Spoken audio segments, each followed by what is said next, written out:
Ngayon ka palang mag-aayos. So, oo, kasi nasira na ako ng Tingnan mo ngayon yung tsura mo. Parang pumunta lang sa palengke ah. Tsaka may dala ka bang grocery? Hindi, bag ko to. Ito lang kasi yung kaya kong bilhin na bag eh. Sige. Pala, total, malaki naman yung bag mo. Kunin mo na lahat ng gamit mo dun sa loob at umalis ka na. Teka! Okay, ma. Ano mag-start eh? Ano kaya nangyayari? Matulog sa mga abong. Ma'am. Kuya, anong nangyayari? Eh, ma'am, ayaw po mag-start eh. Tsaka po, sumabog rin po yung isang gulong eh. Naku kuya, malilate ako sa trabaho. Hindi ako pwede malate. Ma'am, pasensya na po ah. Lipat ka na lang po sa iba. Balik ko na lang po yung binayad nyo. O sige kuya, kunin ko lang yung gamit ko, tas lipat na lang ako.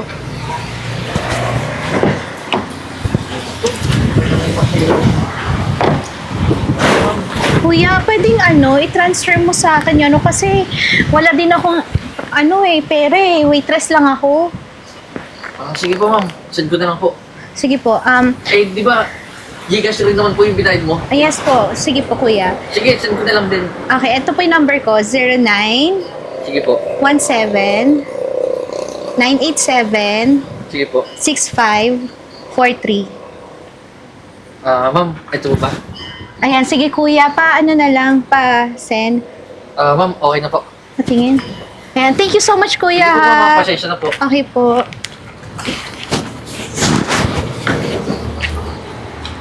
Wala pa naman may... Ay, yung tito ko, mekaniko yun. Si Mika. Hindi lang na-late yun ah. Tsaka lagi naman napasok sa mga ako yun. O, Jay. Saan si Mika? Eh, hindi ko nga alam eh. Siguro na-traffic lang. Hindi ganun naman na-late sa... Ang traffic? So ano, Jay? Yung traffic pa mag-adjust? Eh, alam niya naman, di ba? May trabaho siya. Hindi sana pumasok siya ng aga. Alam mo, Francis, hindi natin alam kung ano nangyari. Saka si Mika, lagi hindi dito pumasok. Kinakabahan na ako kasi yung gagayin wala pa siya eh. Alam mo naman, di ba, laging on time. Sabihin mo, tatamad-tamad na yan. Eh, alam niya lang na may promotion eh. Siguro, kampante nun na baka siya mo promote. Tsaka alam mo, makakarating to sa amo natin. At sisiguraduhin ko, hindi na makakapasok dito. Alam mo, Francis, unang-una, hindi ko nakita si Mika na ganun yung hangarin niya dito. Kasi nakita ko sa kanya, masipag siya sa mabait. Paano kasi magkaibigan kayo? Kaya mo yung kinakampihan. Nakalimutan mo. Pinapasoran tayo dito. Kaya ayusin mo ang trabaho mo. Magsabihan mo yung kaibigan mo.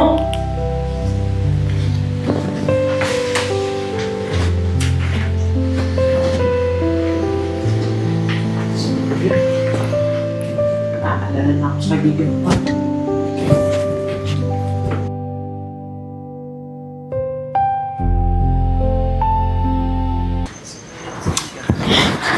Oh! Uy, sorry, nalito ako. Ano ka ba? Ayos lang yun. Tsaka, nag-aalala nga ako sa'yo eh. Kasi, ngayon ka lang na late. Sa buong buhay mo, ngayon ka lang ata napasok na late eh. Oo, kasi yung nasakyan ko kasing kotse kanina, nasiraan ako. Tapos, nagantay ako ng tricycle. Yun na yung sinakyan ko. Sabi ko na nga ba eh. May nangyari talagang sama sa'yo. Kaya buti na lang talaga. Nandito ka na kasi hinahanap ka na dito eh. Oo nga. Sige, ito mag-aayos lang ako. Pasensya na. Hindi lang. Ano? Ngayon ka palang mag-aayos? So, oo, kasi nasiraan ako ng Tingnan mo ngayon yung tsura mo. Parang pumunta lang sa palengke ah. Tsaka may dala ka bang grocery? Hindi, bag ko to. Ito lang kasi yung kaya kong bilhin na bag eh. Sige. Pala, total, malaki naman yung bag mo. Kunin mo na lahat ng gamit mo dun sa loob at umalis ka na. Teka. Anong teka? Teka Francis, alis pinagsasabi mo? Ibig sabihin tagalin mo sa trabaho? Wala ka nang karapatan eh. Parehas lang tayong waiter at waiters dito. May karapatan ako. Total, ako naman mapopromote dito ah. Tsaka, pinarating ko na kay boss yung pagiging late mo. Pero ngayon lang naman ako na late. Wala akong pakialam. Teka, Kami ba na late ba kami? sandali lang. Eh, may dahilan naman kung bakit siya na late ngayon eh. Oo. Alam mo ba na nasiraan yung sasakyan niya? Oo, tas nahirapan din ako maghanap ng tricycle. Saka ikaw mismo sa sarili mo, kilala mo si Mika. Laging napasok ng maaga yan. Kahit wala Wala pa yung akong boss natin pakialam. dito, nandito na nga yan eh. Kunin mo na lahat ng gamit mo doon. Teka Francis, seryoso ka ba? Francis! Ano? Hindi ba ako mukhang seryoso? Eh, alam ko naman eh. Pagdating ng amo natin, papaalisin din naman to. Tsaka, hindi namin kailangan ng empleyado katulad mo. Tatamad-tamad.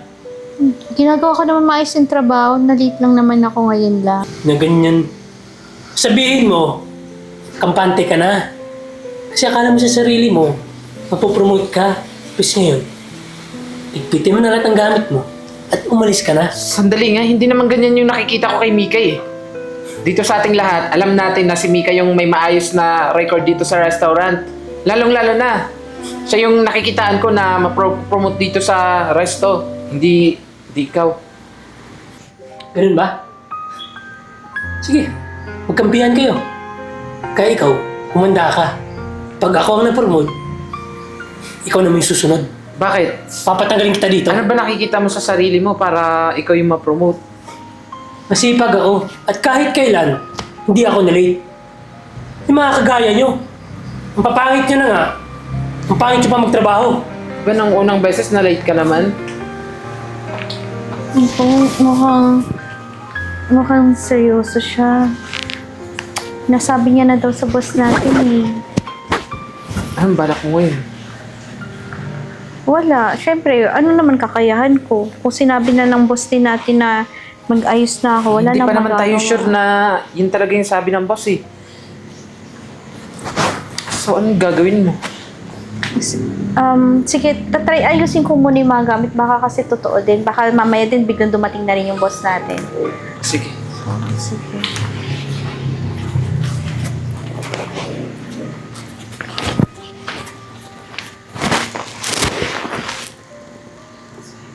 Ano mawawala? Siya pa naman yung nakikitaan ko na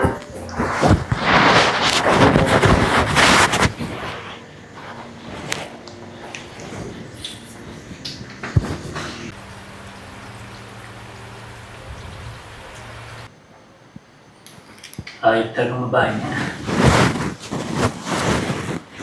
Sabi kung di ka manilitin, ulit ko lahat ng pera dito. Sa ganun, wala na akong kalaban sa promotion.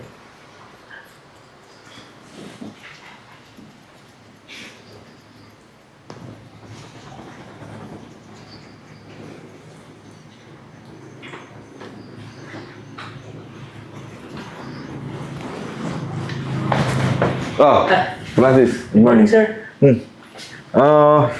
Kumusta benta natin? Okay naman, sir. Tsaka, madami rin customer. Pala, sir. Bigla na tayong pagdalaw niya. Dala ko kasi ng cash ngayon kasi magbabayad ako sa supplier. Kukunin ko sana yung mga benta muna dito. Cash po. Pwede ko ba ma-check yung ala? Kung magkano na yung benta natin?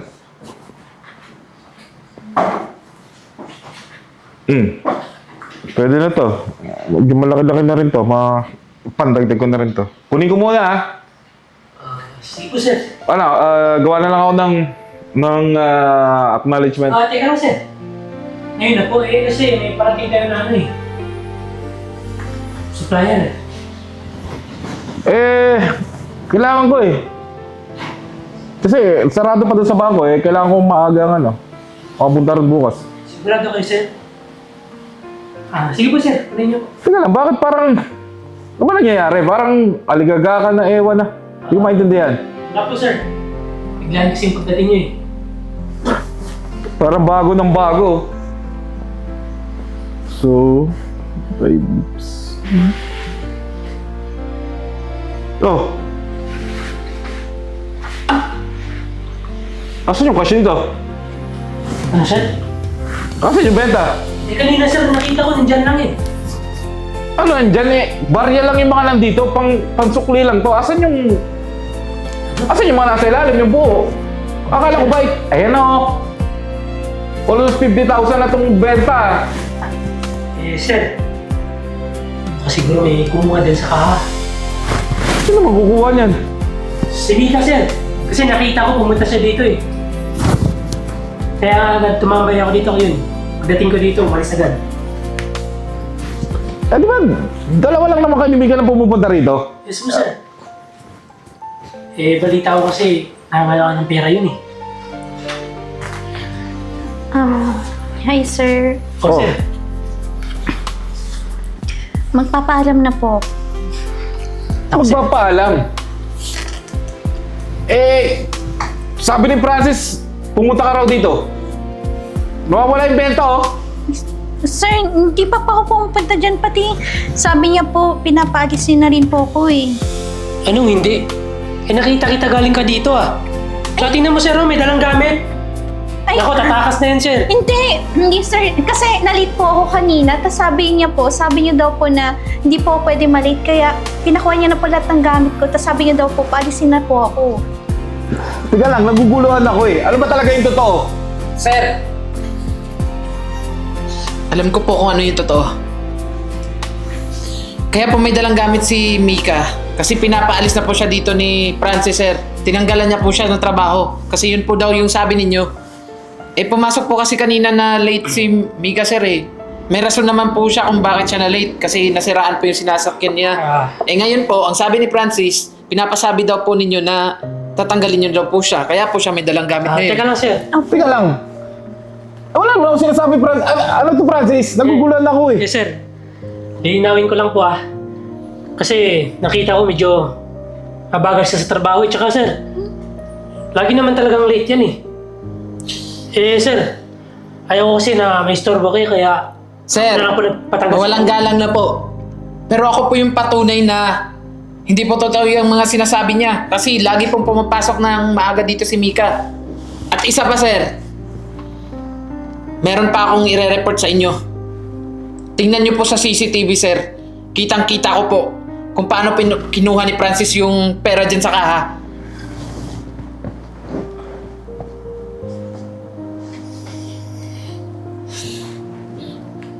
Sa isip ko po, sir, kaya po niya ginawa yan, sir eh. Para madiin po si Mika na siya yung kumuha kasi sakto po na paalis na siya.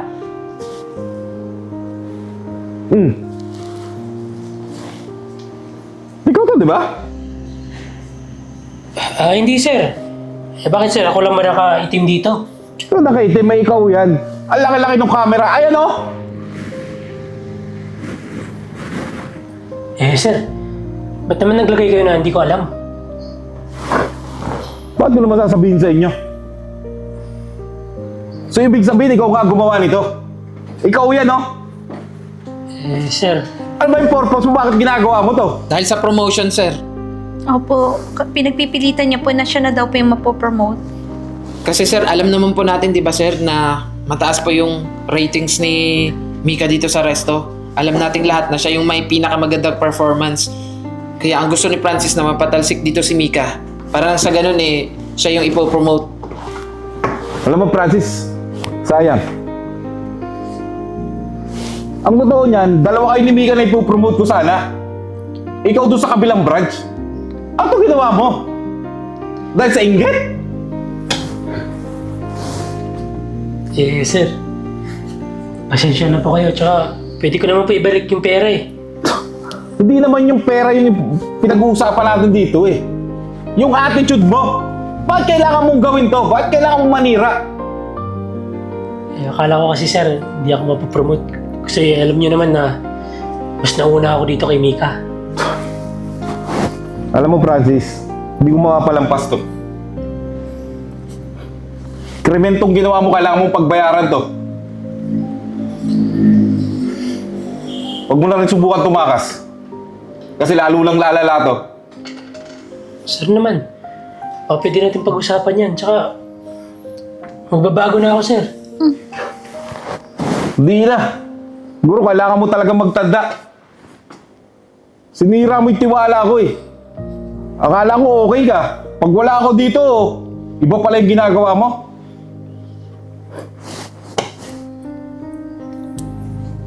Mabuti pa. Doon ka muna. Kayo mag-alala, sir. Sasamahan ko po siya para sa ganun eh, hindi po siya makatakas. Tumawag na rin po ako ng pulis. Hindi ka dito.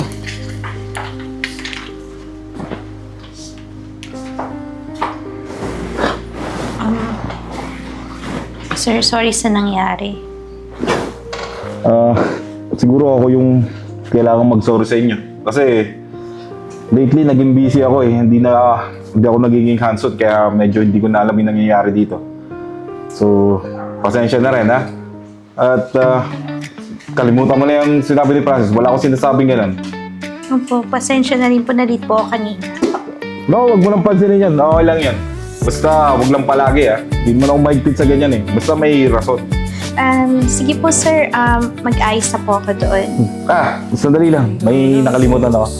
Nga pala, nag-usap-usap na kami ng board. By tomorrow, na-approve na yung promotion mo. Talaga sir? Ikaw na yung manager dito sa branch na to kasi si Marimar, ililipat na namin sa kabilang branch. Kasi dapat si Francis yun tama na. So, si Marimar ang dadali namin doon. Ikaw yun dito. Sir, sino si Marimar? Si Jay. Ba't naging Marimar yun? Di mo ba alam? Sir? Talaga po? Tama po ba yung narinig ko? Mapapromote po ako? Pati yung sasig Mika ko? Bakla ka? Mika, sorry ha. Alam ko naman na bagay tayong dalawa, pero si Sir talaga yung gusto ko. Oh my God! Joke lang, Sir! Sir, thank you ha. Alam mo ba, inaasam-asam ko dito promotion na to. Pero, dahil sa'yo, Uy, boss natin yan! Ano ba? Si Francis baka makatakas. Punta mo muna doon. Tsaka na tayo mag-usap. About dyan sa promotion mo. Sir, itatago ko po ba si Francis? Saan po gusto, Sir? Sa CR po ba? Sa freezer. Pwede ba? Sir, kapatang ko baka makatakas. Puro ka kalukuhan. Bilisan mo na! So, sige na. Sige sir, nalilito na ako. Bakla pala yun. Sige sir, bye-bye. Hindi pala alam na bakla yun. Ang landing bakla yun.